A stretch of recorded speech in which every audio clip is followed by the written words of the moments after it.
बोलने वाली गुफा की कहानी। घने वन में एक शेर रहता था।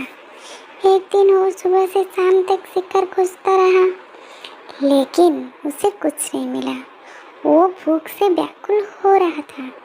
तभी उसकी नज़र एक गुफा पर गई। वो सोचने लगा, जरूर गुफा में कोई जानवर है, मैं उसका शिकार कर लूँगा।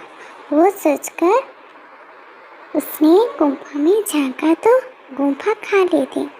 शेर ने सोचा, इस गुफा में जरूर कोई जानवर रहता था। रात को लौटकर वो गुफा में अवश्य आएगा। यही सोचकर शेर गुफा के अंदर छिपकर बैठ गया। उस गुफा में एक चतुर शियार रहता था। दिन भर जंगल में घूमने के बाद वो रात में आकर यहाँ विश्राम करता था। उस रात वापस आकर जब वो गुफा के द्वार पर पहुंचा तो ठीक टक्कर खड़ा हो गया। उसने शेर के पंजों के निशान देखे, जो गुफा के अंदर जाने के तो थे, किंतु बाहर निकलने के निशान नहीं थे। शियार ने समझ लिया कि शेर जरूर गुफा के अंदर ही छिपा है और मेरी प्रतीक्षा कर रहा है।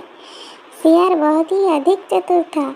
गुफा के अंदर शेर है या नहीं, ये पक्का करने के लिए उसने एक उपाय सोचा। उसने बाहर से आवाज़ लगाई, गुफा, ओ मेरी प्यारी गुफा। शेर ने शियार की आवाज़ सुनी तो वो और दम साध कर बैठ गया। बाकी कहानी पार्ट 2 में देखोगे।